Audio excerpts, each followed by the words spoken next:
Para acabar ya con la sección del curso dedicada a las hojas, vamos a añadir algo más en el ejercicio de las facturas. Así dejamos más o menos cerrada la parte en la que se rellenan los productos que se venden. Faltarán cosas por controlar, pero no es un curso de crear un programa de facturación. Son solo ejercicios para aprender a controlar Excel y que haga lo que nosotros queremos, sobre todo en todo lo relacionado con los eventos. Abrimos el ejercicio, podéis descargarlo y os cuento lo que haremos. La idea es que vamos a controlar que las unidades que se rellenan aquí no sobrepasen el número de unidades que tenemos disponibles en el stock. Aquí de cada producto tenemos su stock y vamos a controlar que no se supere ese stock cuando se vende el producto. Eso es lo que vamos a hacer principalmente, pero también voy a aprovechar este ejercicio para explicar otra manera de referirnos a las hojas, otra manera diferente a utilizar la colección Worksheets. Ahora enseguida os daré más detalles. Empezamos. Lo primero, el tema de las hojas. Accedemos al evento change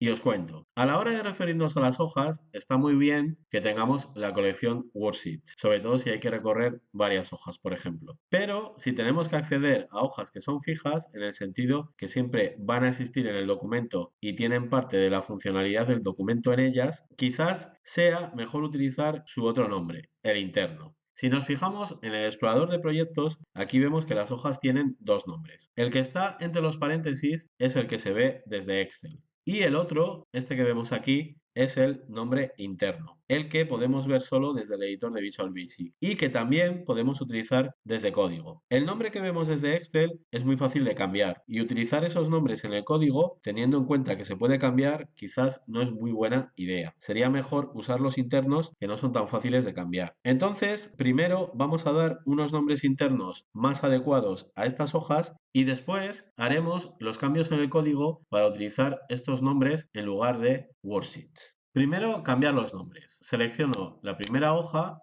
y a esta, aquí en las propiedades, le vamos a llamar hoja factura. Y a la segunda le vamos a llamar hoja productos. Así. Ahora ya podemos hacer los cambios en el código. En todos los sitios en los que veamos worksheets y el nombre entre los paréntesis, vamos a usar su nombre interno. Por ejemplo, lo vamos a cambiar aquí. Vamos a utilizar el nombre hoja productos, así. También lo tenemos que cambiar aquí, así. Y aquí también tenemos que poner su nombre interno, su nombre de objeto. Así, creo que ya no lo utilizamos en ninguna otra parte más de este código y así ya tendríamos hecho el cambio. Fijaros que esto, además de tener la ventaja de evitar esos cambios de nombre, también tiene esta otra ventaja. Fijaros un momento. Por ejemplo, cuando utilizo worksheets sin nombres en el medio y pongo el punto, me aparece todo lo que depende de los objetos tipo hoja, sus métodos, sus propiedades, etc. Sin embargo, en cuanto pongo un nombre entre los paréntesis, eso desaparece. Bueno, pues si utilizo los nombres internos, fijaros, lo tengo ahí disponible. Luego, aquí tenemos otra ventaja más de utilizar estos nombres de objeto, estos nombres internos. Pero bueno, no empecemos a descartar ya worksheets para todo. Tiene su función. Lo único que a partir de ahora, siempre que podamos, intentaremos usar estos nombres internos. A no ser que tenga interés en explicar algo concreto de worksheets o no nos quede más remedio que utilizar worksheets. Bueno, pues esto ya está. Lo siguiente que vamos a controlar, antes de meternos con el tema de las unidades vendidas, es un detalle que nos puede molestar bastante al rellenar la factura. Si intento borrar varias celdas, veis, por ejemplo, esas, se produce un error en tiempo de ejecución. Al tener ya tantas cosas en el evento change, algunas de ellas fallan cuando se cambian varias celdas. Esto es lo que he comentado en una clase anterior. Era lo que pasaba cuando borrábamos los datos de la factura pulsando este botón y lo habíamos solucionado con la desactivación de los eventos. Pero eso solo sirve para esa situación concreta y ya hay muchas cosas aquí que pueden provocar este tipo de situaciones. Como nada de lo que tenemos en el change quiero que se ejecute cuando cambien varias celdas, lo que voy a hacer es controlar que esto se ejecute solo cuando se cambia una celda. Eso que os he explicado clases atrás. Vamos con ello, lo escribimos.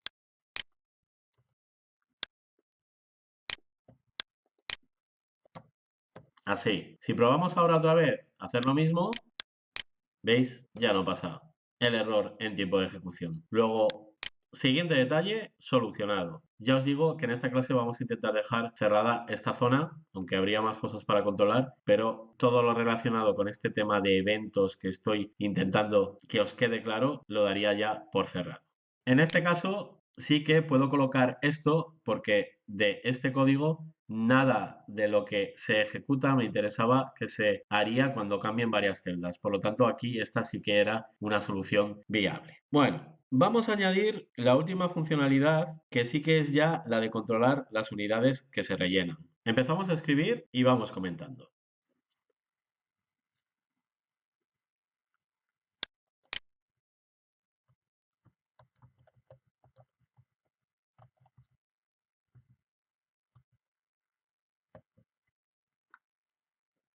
Bueno, lo que tenemos aquí es otro condicional más que añadir al change para controlar cuál es la celda que cambia.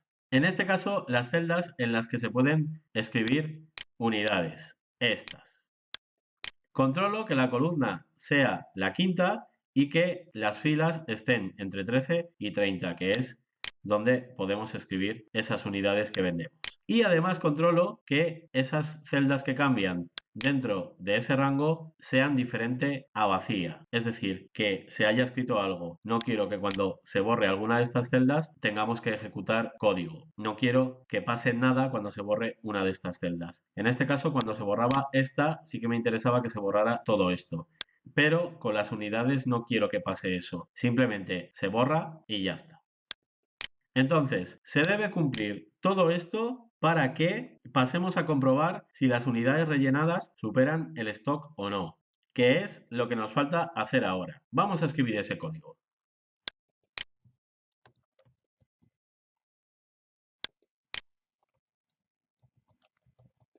En la primera línea declaramos una variable que vamos a utilizar para almacenar las unidades que nos devuelve de la tabla de productos. A través de la referencia que tenemos escrita en la primera celda, buscaremos las unidades que hay en stock de ese producto y lo que nos devuelve lo almacenaremos en esta variable. Lo guardo en una variable porque lo voy a necesitar utilizar en diferentes sitios. Y estas dos líneas que hemos puesto aquí abajo ya sabemos qué son. Desactivamos los eventos para no tener problemas con los change, select, etcétera, que sucedan. Voy a meter esto un poco más para adentro, así y así. Venga, vamos con el resto del código.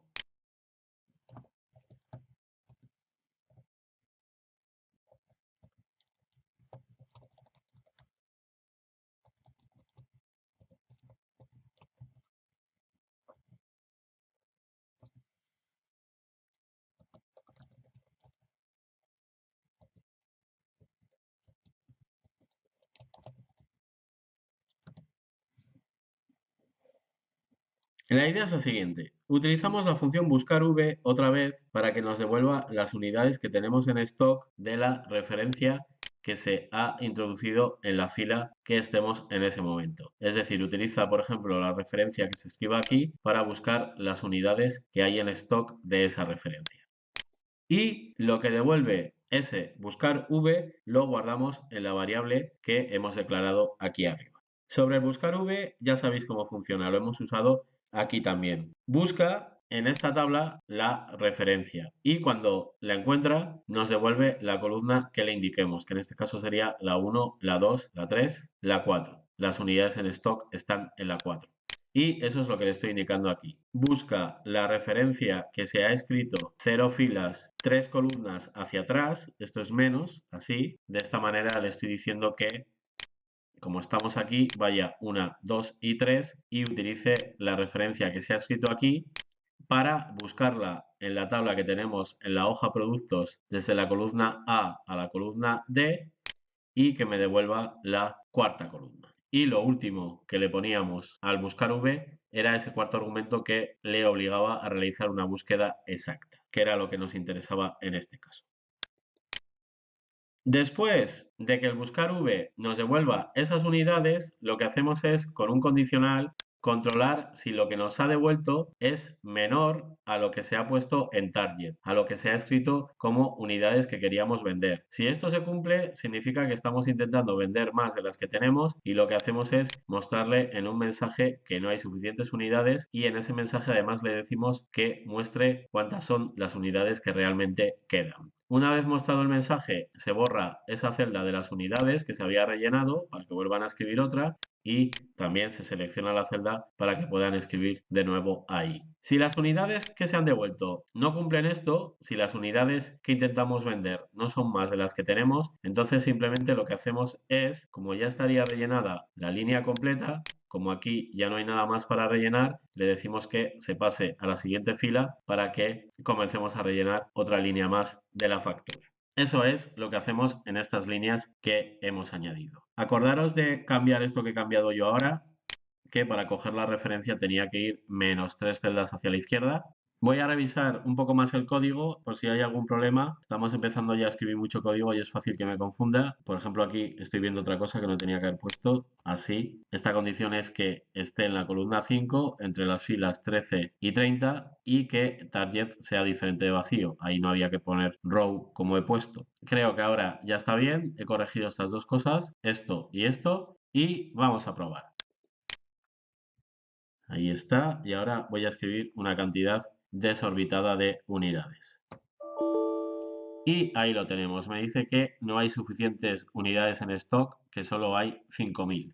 Aceptamos, se borra la celda y me deja volver a escribir una cantidad. Escribimos ahora, por ejemplo, 1.000, intro, y ahí lo tenemos. Se calcula el total de esa línea y pasa a la siguiente como yo le había dicho. Este total, recordad que se calculaba por las fórmulas que teníamos en esta columna. Bueno, pues ya veis, funciona perfectamente. Podemos probar otra vez.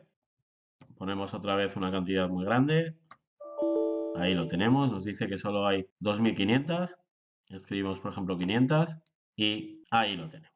Bueno, pues ya está. Acabamos con la sección dedicada a las worksheets. Todo lo que os quería explicar sobre worksheets ya os lo he explicado. Quizás haya cosas nuevas en siguientes ejercicios, pero esta sección específica del curso a las worksheets se acaba. Sobre todo me interesa que haya quedado claro el tema de los eventos, cómo se puede liar el tema de los eventos y aprovecho para recordaros que es muy importante que si desactiváis los eventos, los volváis a activar. Y si se os quedan desactivados los eventos, recordad que los podéis volver a activar desde la ventana de inmediato, ejecutando aquí esta línea. Así los volveríamos a activar. Pero eso en el caso de haber tenido algún problema y que se hayan quedado desactivados. Bueno, pues ya está. Guardamos el documento que lo seguiremos utilizando en próximas clases. Seguimos.